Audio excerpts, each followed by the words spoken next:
cet attentat a été revendiqué par l'État islamique et les informations dont nous disposons, dont nos services disposent, comme nos principaux partenaires, indiquent en effet que c'est une entité de l'État islamique qui a fomenté cet attentat et la mise à exécution.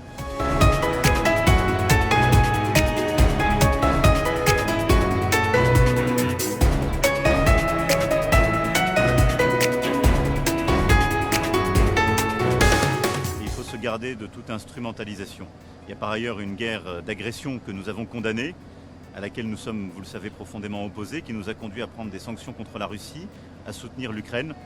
Et je pense que ce serait à la fois cynique et contre-productif pour la Russie elle-même et la sécurité de ses ressortissants d'utiliser ce contexte pour essayer de retourner contre l'Ukraine.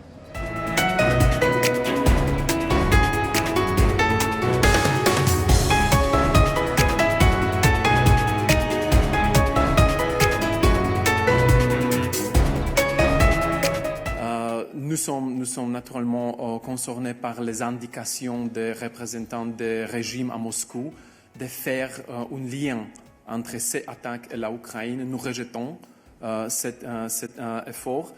Il n'y a pas aucune indication, aucune preuve que l'Ukraine était liée à cette attaque.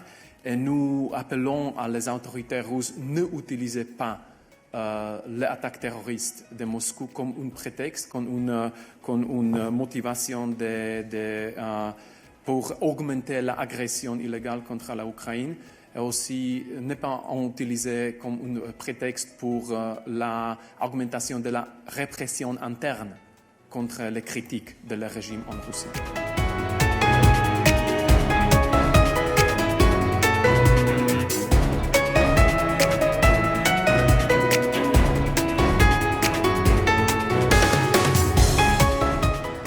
En la matière, nous avons proposé aux services russes, comme nos partenaires de la région, une coopération accrue. Notre souhait est évidemment qu'on puisse retrouver le plus rapidement possible les coupables et que nous continuions de lutter efficacement contre ces groupes qui se projettent dans plusieurs pays. On le voit bien, la Russie, il y a quelques mois en Turquie, ils ont tenté la France un peu avant.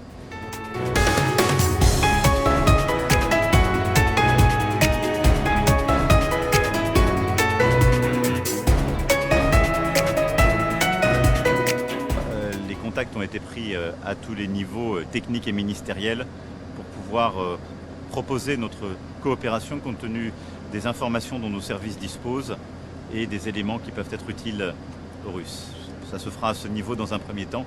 Nous verrons l'évolution du contexte et si les jours ou semaines qui viennent le justifient.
Qui est impliqué, semble-t-il, dans cet attentat, avait conduit ces derniers mois plusieurs tentatives sur notre propre sol.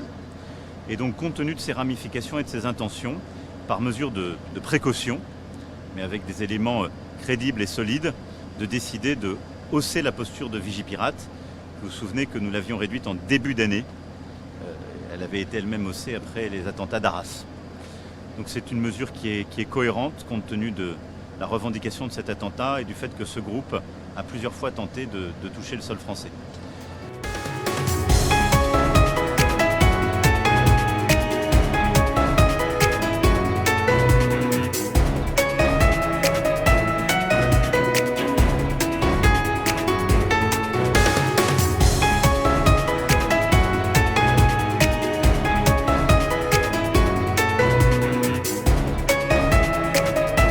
j'aurai de nouveau, à la demande du président de la République, une réunion jeudi matin à la DGSI avec l'ensemble des acteurs du renseignement pour pouvoir bien tirer toutes les conséquences de ce que nous ne savons pas encore totalement, qu'est l'attentat de Moscou, sur le sol français. Il semble évidemment important de lutter contre un islamisme radical qui désormais peut déclencher des attentats, non pas en envoyant des personnes, mais d'après ce que je comprends, de ce que nous avons compris, qui permet de pouvoir demander à des personnes de passer à l'acte. Ce qui est assez différent dans le process. Et donc, comme à chaque fois, nous devons nous adapter. En tout cas, je peux vous dire que le ministère de l'Intérieur, les policiers, les gendarmes de service de renseignement sont 24 heures sur 24 pour protéger les Français.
中方对俄罗斯莫斯科州发生严重恐怖袭击，造成重大人员伤亡，深感震惊，对遇难者表示深切哀悼，对伤者和遇难者家属表示诚挚慰问。